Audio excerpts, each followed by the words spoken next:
In this particular case, the Republicans were right. So you think the Republicans are sort of an extreme fringe party? No, I don't think that they're an extreme fringe party. I think that they're operating against those they believe are extreme on the left. Like, for example, when you talk about the LGBTQ community, I'm a fiscal conservative and I'm a social liberal.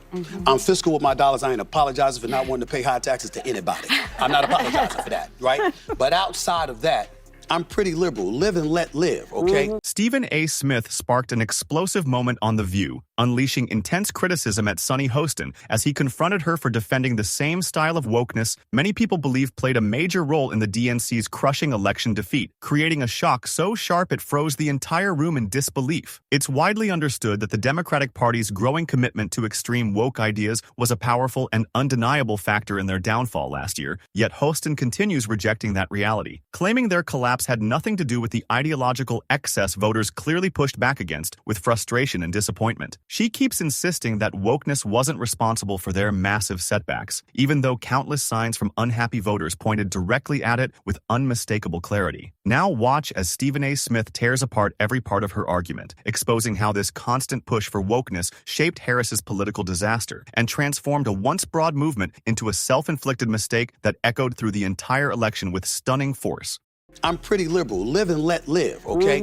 But you had folks on the left that were introducing some things when we got in the whole transgender issue, and they were talking about bathrooms, or they were talking about males transitioning to females and competing against girls in sports and stuff like that.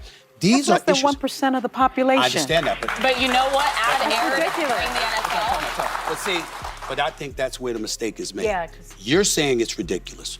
I don't disagree with you. Yeah. But most of the voters out there don't think like that. But that means they don't have the information. Okay, but 90% of the voters don't have the information. I honestly find it incredible that so many people still can't see the real reason Kamala Harris and the DNC lost the election, because their defeat was driven by a powerful obsession with wokeness that spread across the country like a wave people refuse to accept any longer. Parents everywhere raised serious concerns that kept being ignored, as if their worries didn't matter at all, leaving families deeply uncomfortable with their daughters being expected to share bathrooms with biological men, even as the public outcry grew louder and more emotional every day. Yet Democrats kept insisting this was some noble form of progress everyone had to accept without hesitation, even while families pushed back against the idea of girls competing in clearly unfair athletic matchups against biological men who carried obvious physical advantages. These frustrations were not rare, not extreme, and not from any fringe corner. They were genuine, widespread concerns rising from regular households across the nation with growing urgency. Instead of listening or showing even basic respect, the DNC doubled down and labeled anyone who disagreed as uninformed or intolerant, and that dismissive attitude didn't just drive voters away. It exploded in their faces dramatically and publicly. People don't want political ideology forced into their homes, their schools, or their sports. They want fairness, common sense, and leaders who recognize basic biological reality instead of presenting controversial ideas as unquestionable moral progress.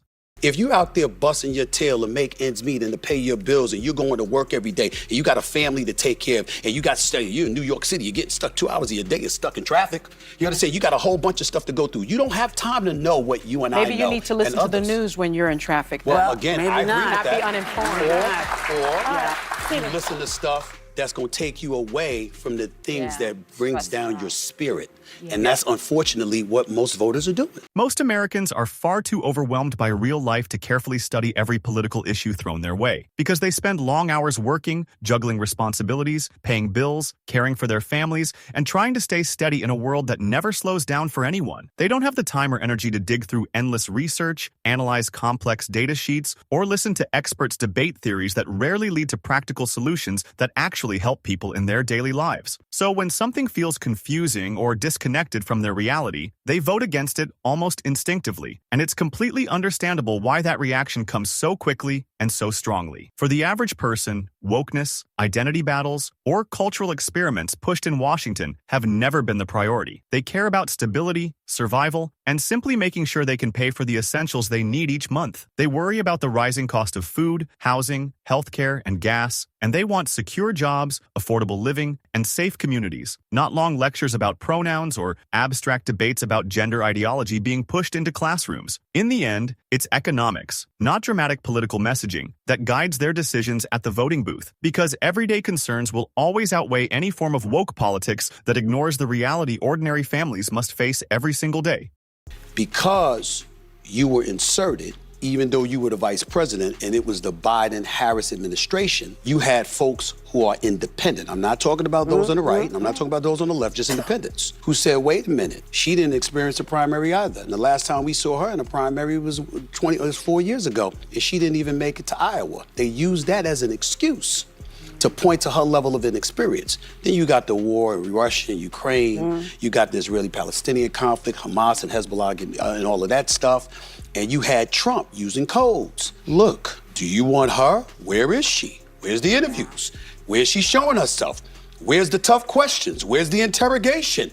And he leaned on certain things. Here, Stephen A. Smith doesn't simply criticize Kamala Harris. He completely breaks down the remains of her political future with sharp, direct precision and a level of clarity that leaves absolutely no room for misunderstanding or excuses. Harris struggled from the very start to build anything resembling genuine popularity, even during her time as vice president, and it always felt as though she was being pushed onto voters rather than chosen by them, creating a growing frustration that intensified as her positions drifted deeper into full-on wokeness. Smith explains how this ideological shift pushed everyday Americans away, especially people who were tired of receiving political lectures instead of real, helpful solutions to the problems they dealt with every single day. He also calls out Harris for repeatedly avoiding tough interviews, the type of intense, revealing conversations that show whether a leader has true strength, confidence, and competence. Yet she continued to dodge them, raising even more doubts about her readiness and stability. Instead of proving she could handle real pressure, she stepped back and allowed uncertainty to grow, which made voters even more uneasy about her ability to lead. Smith's breakdown makes it clear why voters turned away from her so strongly. She was disconnected, untested in critical moments, and ultimately weighed down by the consequences of her own political arrogance.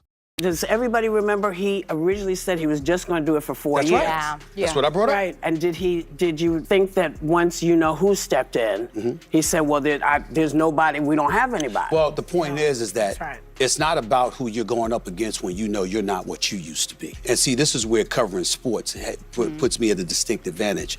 I cover people every day where it's time for you to go, but you're holding on and you don't want to leave. People who cover the world of sports are accustomed to seeing that all the time. You are the left, you leaned, and you were a prisoner to the extreme left in a lot of people's eyes. Well, guess what? Most of America doesn't operate on the fringes. Whether you're left or you're right, you're relatively centrist. Stephen A. Smith couldn't have made his point any clearer, because the Democratic Party ended up becoming prisoners of their own extreme wing, the group people often call the woke squad, which slowly pulled the entire party off balance and far away from the everyday concerns that matter to regular Americans. Instead of drawing a firm line or standing against the most radical voices, the mainstream left and even those who claim to be moderates chose to stay silent, and that silence said more than any official statement ever could, signaling to voters that the whole party was moving in complete alignment with the extremes. This created the powerful impression that Democrats were embracing ideas and rhetoric many people viewed as strange, divisive, or even risky, and by refusing to distance themselves from those positions, they allowed the belief to spread that wokeness had fully taken control of their political identity. When the election loss hit, the same individuals who once defended that ideology suddenly tried to claim they were never that woke to begin with, but the damage was already done, and the public had already decided that the left had abandoned common sense in favor of dramatic ideological theatrics that helped no one in their daily life. As Smith emphasized, denial after defeat isn't a plan. It's proof of how far out of touch they became, and by the time they finally admitted it, the realization arrived much too late to save them. The problem is those on the fringes continuously push for you to get everything you want. Yeah. They're not about getting things done. They're about getting their way. And if they're not going to get their way, they're about complaining and griping about it, because they understand that when you are operating based off of grievance, That's usually what provokes you to get to the polls. And that is why they don't mind feeling aggrieved and displaying and disseminating that kind of message, because they know people are going to gravitate to that. And as a result, that might get them to the polls, you thinking you're going to get what you want as a result of it. The woke left eventually tightened its influence around Kamala Harris so completely that she ended up facing a harsh, unavoidable choice. Either surrender to their strict ideology or risk losing her place within the party. And she gave in almost instantly with barely any hesitation at all. This didn't surprise anyone, because the woke wing of the Democratic Party has long been known for getting its way through intense pressure rather than open discussion or respectful disagreement, using intimidation and demands for total obedience instead of meaningful debate that could help build real understanding. Anyone who dares to push back is quickly labeled intolerant, threatened with cancellation, or warned that something important, whether a reputation, a career, or years of credibility, could be taken away in an instant. Harris aligned herself with their agenda in hopes of protecting her political future, believing that loyalty to the woke faction would shield her from criticism. But in doing so, she distanced herself from a massive group of mainstream Americans who felt ignored, dismissed, and pushed aside. As she allowed herself to be drawn deeper into rigid ideological positions, she didn't strengthen her chances. She weakened them dramatically, because voters recognized the performance, sensed the pandering,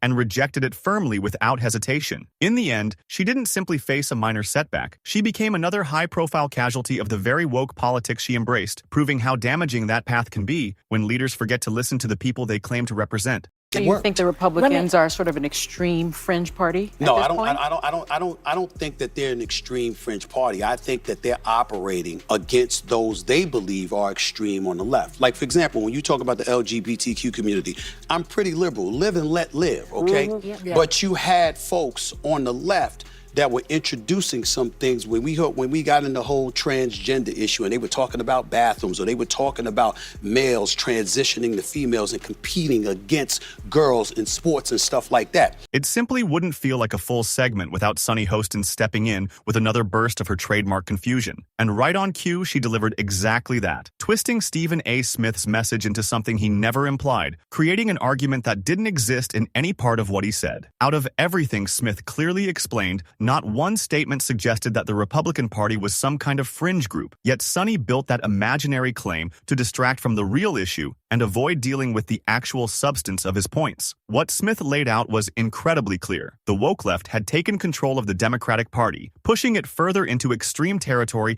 and driving middle America away with cultural battles that didn't reflect the values of everyday people. Instead of resisting or correcting those extremes, Democrats allowed themselves to become fully defined by them, leaving Republicans to step into the leadership role the left had abandoned and respond to the ideological overreach spreading across the country. Smith wasn't calling Republicans fringe. He was showing how they reacted to the vacuum created by Democratic leaders, and Sunny's attempt to twist his message didn't weaken his argument at all. Instead, it accidentally proved the very point he was making with even more force.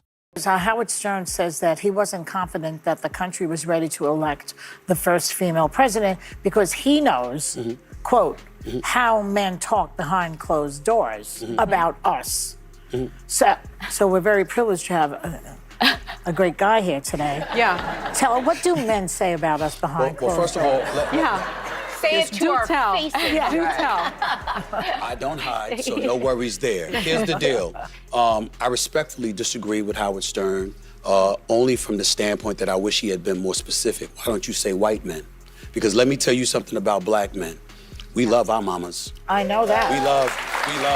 I truly believe it is far beyond time for America to move past the mistaken belief that leadership roles should be handed to women solely because they are women. Because while representation absolutely matters, identity alone can never be the deciding factor for who becomes president, especially when the nation is facing enormous challenges that demand real skill, proven judgment, and steady strength. We are dealing with economic instability, border issues, failures in healthcare, rising crime, and global competition that grows tougher every year. And none of these problems can be solved with symbolic gestures or shallow political statements that sound inspiring but deliver nothing meaningful in reality. We need leaders chosen for their vision, their ability to make difficult decisions, and their track record of genuine accomplishments, not just their gender, because anyone who wants to lead the country must show discipline, resilience, clarity, and the grit required to handle extraordinary responsibility under pressure. America will proudly support a woman president when the right candidate steps forward, but she must earn the nation's trust through competence and results, results, not be offered the position as a symbolic victory for identity politics. And this is why the downfall of certain Democratic candidates had nothing to do with America rejecting women and everything to do with voters, rejecting weak leadership, political performances, and nonstop wokeness pushed far beyond what people felt was reasonable. Kamala Harris and Hillary Clinton didn't fail because they were female. They failed because they didn't inspire confidence, didn't project effective leadership, and didn't connect with the everyday Americans they claim to understand, choosing instead to focus on identity-driven messaging while urgent issues like inflation, crime, border security,